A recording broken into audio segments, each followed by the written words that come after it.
Welcome to another edition of 42 Straight Years In. On my Crackhead update, I received an email from a young lady.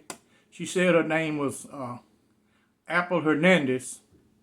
She's 19 years old from Arkansas City, Kansas. She sent me her price list. Now, I didn't request this. I ain't never met her before. I never messaged this lady. She said $30 for feet pictures. 2 poses for PUSSY pictures, $25 a pop. SCXUAL content videos, $50 a pop. A $20 deposit beforehand will count towards your service. I'm a sugar baby. I accept Cash App only. Must send screenshot first. It seems like all the females are selling. Young, old, fat, tall, don't make no difference. Even here where I live at, most of these chicks got good jobs here. They still trying to hustle you for money. Look like that's what it done came out to. No more old-fashioned dating. It's not about love no more. It's all about the dollar bill. First thing some of them ask you is, you gonna pay my bills like you don't have bills? Well, that's my Crackhead update. I haven't been nowhere. I've been at the house all day. As soon as I upload this video, I gotta run to Walmart. Y'all know what it is. Get your shanks out. Let's get ready to ride. I need my likes. You started out doing good. You done fell off. I need to get my likes up. It don't cost you nothing. And y'all follow me over on our Patreon. The link will be in the description. I'm going to speak on some things that have been in the comment section. One subscriber asked me to speak on the youngest ranking officer that I came in contact with. That would have to be a guy. He was a major at Eastham unit. His name was Perry Hilligus. Later he resigned, and in 1989 he became the sheriff of Fort Bend County, Sugar Land, Texas. And he was the sheriff there from 1989 to 1992. And something happened. He didn't win the re-election. But this guy was laid back. You know, the way Texas prison is set up, it's nothing you could have changed not back in the day. It was engraved in stone how they ran the prison. And no one gave a damn about inmates. No one. Wasn't no organization looking out for inmates. Wasn't none of that happening. I had one person in the comment section, different videos that I've made. I made references to some of the old wardens and majors where he was in researching these guys. And Warden McAdams, Bear Track, he was made Warden of the Year. That was old Lord's son. That's old Lord's name, McAdams. That's his son. The apple don't fall too far from the tree.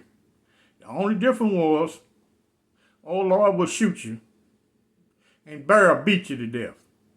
It's an either or. You call him Bear Track because he has big size, 16 feet. I mean, this dude got some big ass feet. But back in the day, nepotism was wide open in Texas prison.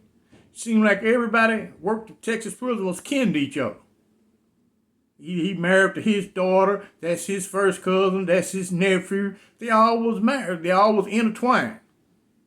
And the way a guy made Warden was how brutal he was and how well he can keep inmates under control and the production of the crops, because it was all about, it was a money-making enterprise. It was self-supporting. If you was a director, you would want a warden like Wildcat. Because he get maximum production from inmates. Like one season, cotton season, they might planted 4,000 acres of cotton. They got it in before the rains came, or got it in, they got the whole crop in a record amount of time. So the next year, he'll tell them to plant 5,000 because his inmates at Ramsey can pick that much cotton. It's all about production.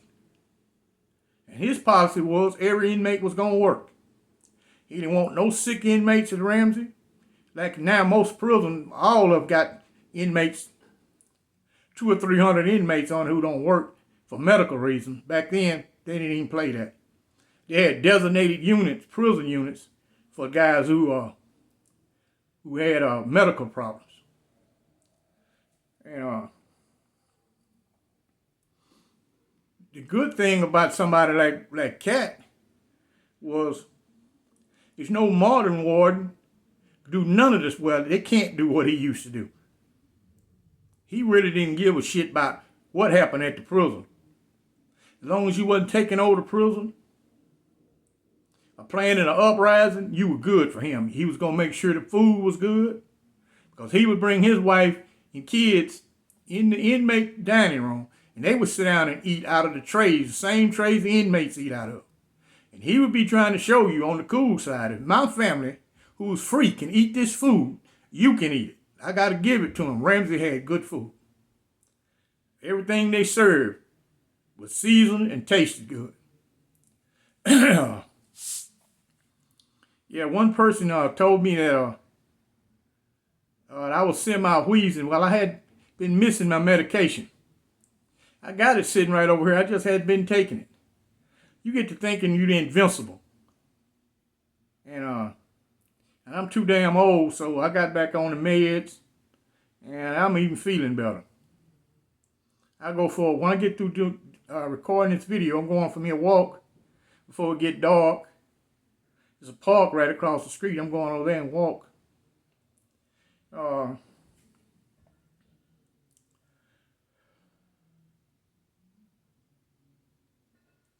Yeah, most of the people always say that why was the system screwed up like it was?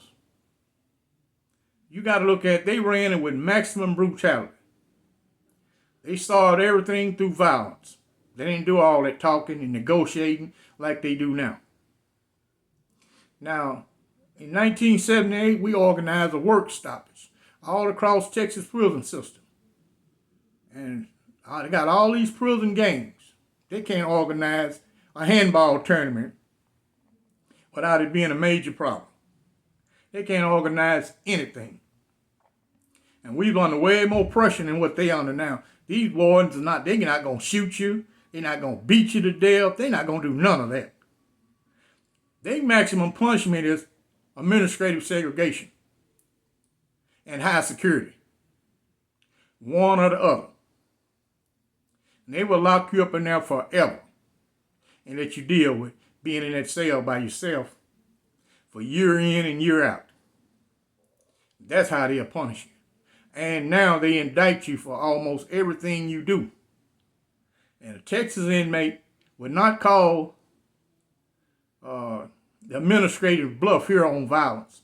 They will throw you on death row so fast for a prison murder. Depends on how much time you're serving and the circumstances of that murder. They will give you the death penalty. Everybody in Texas knows that. I don't see it getting no better. It's going to get worse. All the young guys doing all this stupid stuff, getting all these football numbers. Some of them never going to see the streets again.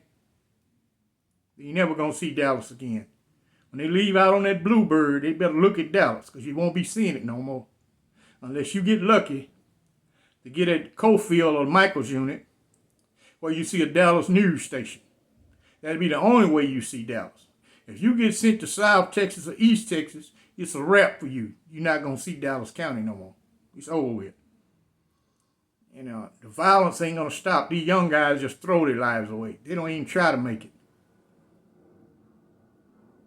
It's fun and game And you've been locked up about 25 years. You look around, and you're not young no more. You got a head full of gray hair, and you're still not close to going home. You're going to see some guys leave, come back, been back 3 times, and you still there. You ain't went nowhere. And we not even going to consider the guys who got life with no parole, who never, ever going to see a parole officer. And with all the time I served, I do not know for the life of me what I would discuss with one of those guys. I don't know what to tell him.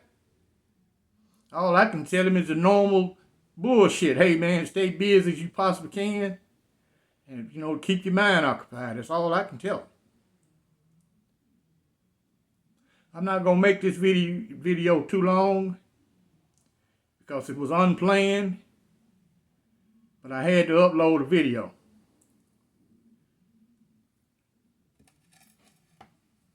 I still got my shank. Still ready. You bullshitting. Get them likes up. I thank you for watching.